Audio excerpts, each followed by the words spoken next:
Buenas noches a todos. Gracias por la oportunidad. Muy interesante ver lo que puede hacer un ungido. Quiero empezar diciendo que leyendo el libro de los Hechos, o más bien meditando el libro de los Hechos, yo descubrí una cosa que además es muy evidente en los evangelios. El ungido, en este caso el Señor Jesús, en el caso de los evangelios, el Señor Jesús no tiene necesidad de ir a buscar a la gente, aunque Jesucristo lo hacía. Dice la Escritura que recorría ciudades y aldeas. Estaba permanentemente ocupado en la predicación, pero antes de eso en buscar al Padre, ¿verdad? Entonces quiero resaltar, es muy interesante que la gente va al ungido, necesita al ungido, busca al ungido.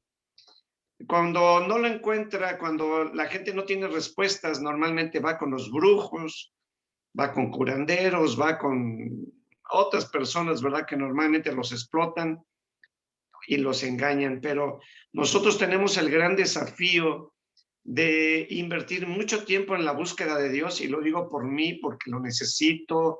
Ha sido una búsqueda de 37 años en mi vida cristiana, que reconozco que necesito más de la autoridad del Señor para poder proclamar un evangelio con señales, milagros y prodigios. ¿Por qué digo esto? Porque Primera de Tesalonicenses, Pablo visita Tesalónica en el capítulo 17 de Hechos, y en un mes aproximadamente, él funda una iglesia. Él funda una iglesia en un mes, pero es la iglesia de la ciudad, una iglesia que se consolidó solita. Pero vamos a ver algunos detalles de esta, ¿cómo se llama? De esta carta que le llamamos Primera de Tesalonicenses. Fue escrita, es muy probable que haya sido la primera carta de Pablo, escrita desde Corinto en el año 51 después de Cristo. Esta iglesia fue fundada por Pablo, repito, compuesta por judíos que habían sido persuadidos, convencidos por el evangelio que predicaba Pablo. Pablo, con un amplio conocedor de la palabra. También la iglesia estaba conformada por griegos devotos, recordemos que prevalecía la cultura helenística, y mujeres nobles, o sea, Pablo alcanzaba todos los estratos sociales, y aquí incluye a mujeres de la clase alta, pudiéramos decir, y a muchos gentiles, muchos gentiles. Esta iglesia venía del paganismo, de una espantosa idolatría y muchas perversiones de la época, ¿verdad? Había mucha promiscuidad sexual, una vida muy dilapidosa, ¿verdad? Y es algo como que lo que tenemos actualmente, ¿verdad? Actualmente tenemos también pues mucha idolatría, mucha perversión sexual, mucha droga, mucho narcotráfico, mucha injusticia, etcétera. Repito, Pablo no pudo estar ahí mucho tiempo porque los judíos que no creyeron en Jesucristo se levantaron contra Pablo y alborotaron a toda la ciudad y alborotaron a las autoridades romanas, porque Pablo predicaba a otro rey que no era el César, sino predicaba al rey Jesucristo. Entonces, por la envidia, ya saben, y porque pues es otro reino, ¿no? Inclusive hay una amonestación muy fuerte de Pablo aquí, que contra los judíos dice, los cuales mataron al Señor Jesús y a sus propios profetas, y a nosotros nos expulsaron, y no agradan a Dios y se oponen a todos los hombres, impidiéndonos hablar a los gentiles para que estos se salven. Así colman ellos siempre la medida de sus pecados, pues vino sobre ellos la ira hasta el extremo. O sea, yo creo que Pablo tuvo la oportunidad de ver las consecuencias de que los judíos se opusieran tenazmente a la predicación de la palabra. Y dice que los judíos impedían que los gentiles recibieran la palabra. Digo, todavía que los judíos evitaran que los judíos se convirtieran, pues de alguna manera, bueno, pues defienden su cultura, pero impedir que aún los que no tienen ninguna esperanza, ¿verdad? Porque en el paganismo no hay ninguna esperanza, no hay ninguna certeza, todas son ilusiones. Impedir que ahí se predique la palabra es una crueldad muy grande, como lo dice Romanos 1. Bueno, pues Pablo estuvo muy preocupado por el estado de esta joven iglesia que tuvo que abandonar muy pronto a causa de la persecución que él sufrió y que también la iglesia de Tesalónica empezó a sufrir y sufrían, y él había oído que sufrían mucho, ¿verdad? Muchos sufrían de parte de sus familiares, de sus amigos de los judíos y de los romanos, una iglesia que sufrió mucha persecución, ¿no? Porque además esta iglesia se oponía a las costumbres paganas que prevalecían en esa época. Así que, y bueno, aquí quiero resaltar algo. Esta iglesia fue fundada, dice Pablo, no fue fundada solamente con evangelio, con el evangelio, con palabras, sino con poder y con el Espíritu Santo. Y aquí quiero resaltar algo. ¿Cuánta falta me hace a mí predicar un evangelio que tenga señales prácticas de vida? La gente con frecuencia, la gente que busca a Dios, con mucha frecuencia lo busca como respuesta a necesidades apremiantes que tienen. Y aquí dice Pablo, de alguna manera lo voy a parafrasear, Pablo les convenció por el evangelio, pero ese evangelio fue comprobado con el poder de Dios mediante señales y con el Espíritu Santo. Y cuando hablamos del Espíritu de Dios, bueno, pues ahí cuando la gente es llena del Espíritu Santo, entonces tiene en sí misma el testimonio de que ya es de Dios, de que pertenece a Dios, de la realidad de Dios, pero además disfruta de los frutos del Espíritu de Dios. Entonces esta iglesia, por la cual Pablo estuvo muy preocupado porque pues no sabía qué era de ella y qué había pasado, y él seguía trabajando, aunque se la pasaba orando por lo menos 3 veces en estos 5 capítulos. Pablo expresa cómo se la pasaba orando por la iglesia, ¿no? Orando, ocupado y preocupado por su situación. Entonces, vemos que esta iglesia, bueno, Pablo, manda a Timoteo para averiguar y que preguntara cómo estaba la situación de la iglesia, porque él vivía preocupado por ellos. Y cuando Timoteo viene y le dice que la iglesia no solamente estaba fuerte y consolidada, había sido un testimonio tremendo a Macedonia, ¿verdad? Que la iglesia que tuvo la capacidad de autogobernarse, autosostenerse, de crecer, madurar al grado de que fue a evangelizar a otras ciudades, ¿no? Entonces, era una iglesia que estaba llena de gozo en medio de gran tribulación que sufría y de persecución que sufría. Entonces, ahí vemos la obra del años de consolidar a alguien que a lo mejor no es ni cristiano, ¿verdad? ¿Por qué? Porque no ha nacido de nuevo. Entonces, repito, ¿cuánta necesidad tengo yo de que el Espíritu de Dios se mueva en mi vida de manera sobrenatural para proclamar un evangelio que persuada en sí mismo a la gente, que convenza a la gente, ¿verdad? Y que además tenga la capacidad de dar respuestas a la gente. Entonces, ¿cuánta necesidad tenemos de invertir más tiempo en la oración y en el ministerio de la palabra? Entonces, es muy notorio que la iglesia recibió el evangelio con gozo del Espíritu Santo en medio de gran tribulación. Ellos estaban persuadidos, convencidos, motivados por un gozo que venía de Dios mismo y que los impulsaba a proclamar a Jesucristo mismo, ¿verdad? En medio de esa persecución. Así que la iglesia fue un gran ejemplo para muchos otros pueblos. Y bueno, cuando Timoteo regresa con la noticia y le informa a Pablo de cómo está la iglesia, de que está fuerte, está consolidada, están llenos de amor, y que no solamente eso, sino están evangelizando a otros, eso hace que Pablo, voy a decirlo así, reviva su espíritu, porque él estaba muy preocupado por ellos, pero además Pablo estaba en Corinto sufriendo una gran persecución.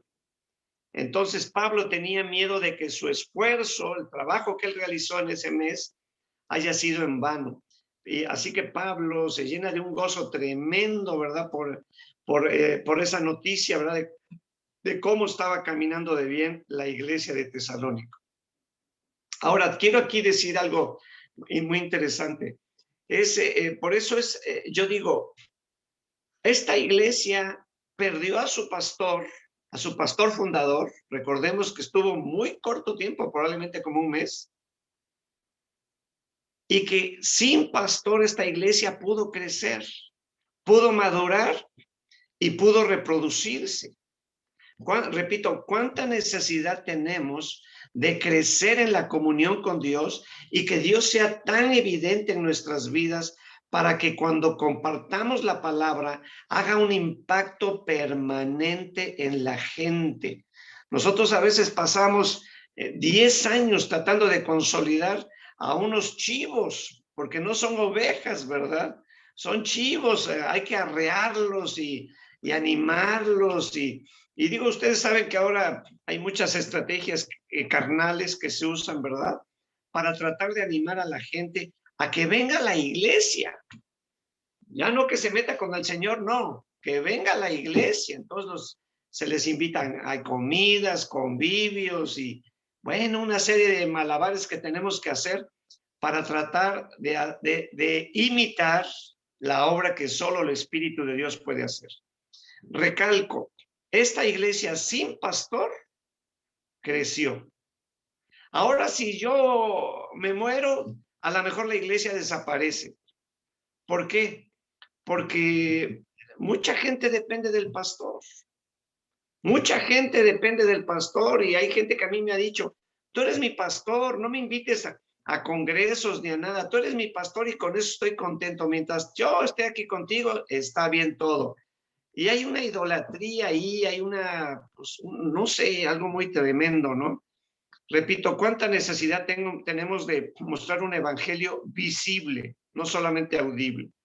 Entonces, falta el testimonio y el poder del Espíritu Santo en mi predicación. Bueno, en la segunda mitad de la carta, Pablo invita a los tesalonicenses a vivir una vida moral, y una santidad que sea un ejemplo para los de afuera. Y además que se ocupen en sus negocios en paz, ¿verdad? Y que estén bien ocupados para que no les falte nada y además tengan que compartir con otros, ¿no? Entonces, él habla aquí también de la necesidad de tener el matrimonio en santidad, a diferencia de la cultura que prevalecía, ¿verdad? Porque había una promiscuidad muy tremenda y la gente tenía a su esposa, al matrimonio, en prácticas paganas muy tremendas que Pablo reprueba, ¿no?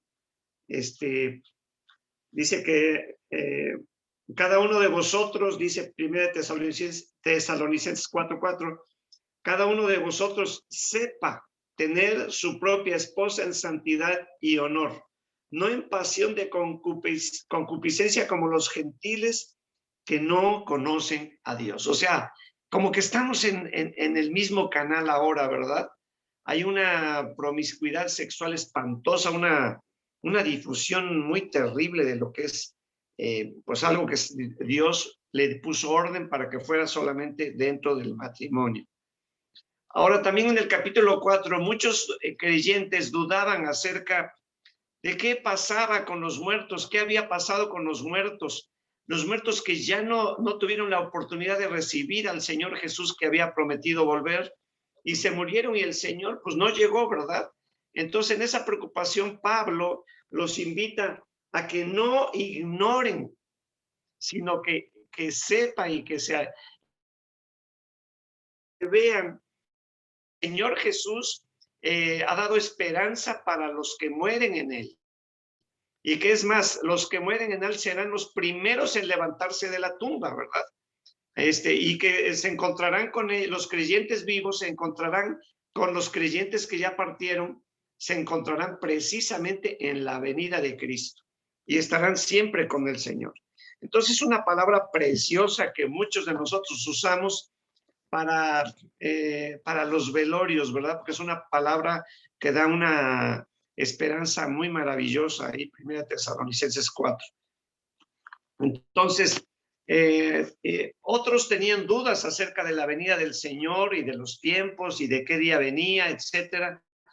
Y Pablo los anima a estar velando y les dice, ustedes no tienen necesidad de saber en qué día, porque ustedes son hijos de luz, son hijos del día, no son de las tinieblas ni de la noche.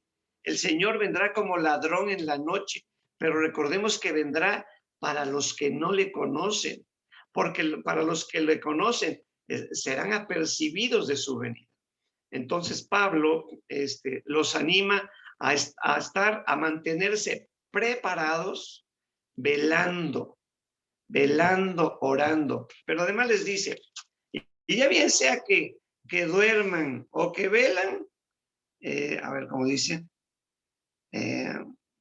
dice, por tanto, no durmamos como los demás, sino velemos y seamos sobrios, pues los que duermen de noche duermen, y los que se embriagan de noche se embriagan. Pero nosotros que somos del día, seamos sobrios, habiéndonos vestido con la coraza de fe y de amor y con la esperanza de salvación como un casco en la cabeza. Porque no nos ha puesto Dios para ira, sino para alcanzar salvación por medio de nuestro Señor Jesucristo, quien murió para nosotros, para que ya sea que velemos o que durmamos, vivamos juntamente con Él.